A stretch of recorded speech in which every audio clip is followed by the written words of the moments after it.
Nous avons vu dans la séquence précédente qu'un système chimique pouvait évoluer d'une façon rapide, d'une façon lente ou d'une façon infiniment lente.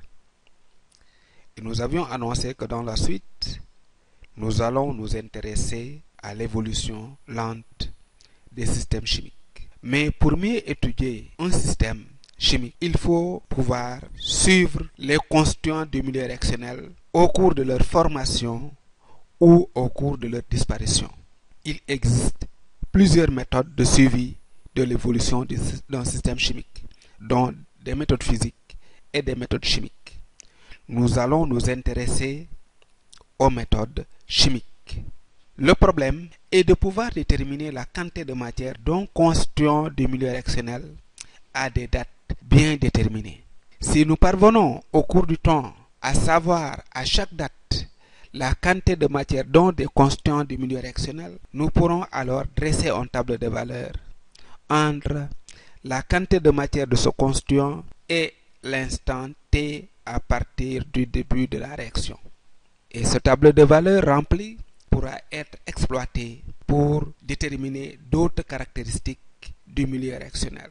Nous allons partir d'un exemple qui est la réaction de saponification de l'éthanoate de méthyle par la soude. Cette réaction chimique est lente et se déroule selon l'équation CH3CO2CH3 plus Na plus OH- donne CH3CO2- Na plus CH3OH. Lorsque nous venons de mettre les corps en présence, nous supposons qu'il y avait un nombre de moles d'ester N0 et un nombre de moles de soude N0, donc un mélange équimolaire. À l'instant T plus tard, le nombre de moles de méthanol formé est N, le nombre de moles d'éthanoate de sodium formé N, et le nombre de moles de soude restant N0-N, ainsi que le nombre de moles d'éthanoate de méthyle N0-N. Voilà. À un instant T, nous allons bloquer la réaction entre l'éthanoate de méthyle et la soude. Nous allons par la suite faire un prélèvement de ce milieu et nous allons doser les ions hydroxyde restant de la réaction par une solution d'acide chlorhydrique. Cette réaction entre les ions hydroxyde de la soude et les ions hydronium de l'acide chlorhydrique est une réaction rapide. Elle se déroule selon l'équation CH3O plus OH- donne 2H2O. Pour récapituler, la réaction que nous étudions, qui est la réaction chimique lente entre l'éthanoate de méthyle et la soude, se déroule selon l'équation 1 avec sa composition à l'instant initial et sa composition à l'instant T.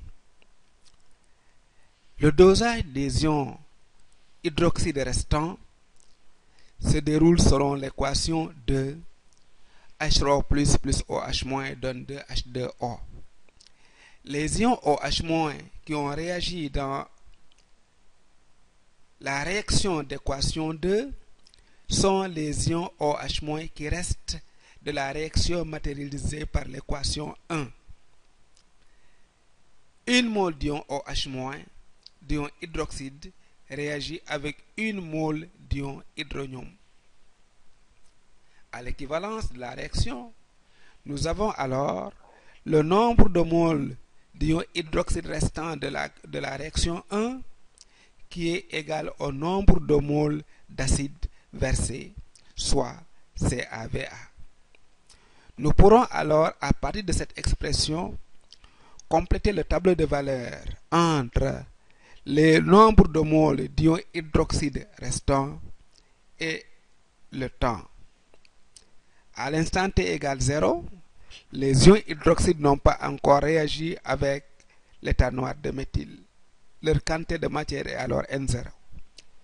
À l'instant T1, le nombre de moles d'ion hydroxyde est CaVa. La valeur de Ca étant connue au début de l'expérience, à chaque volume Va d'acide versé, nous pourrons connaître la quantité de matière d'ion hydroxyde restant et partant compléter le tableau de valeurs. Ce tableau de valeurs pourra être exploité pour déterminer une caractéristique qu'on appelle la vitesse de réaction, donc constituant du milieu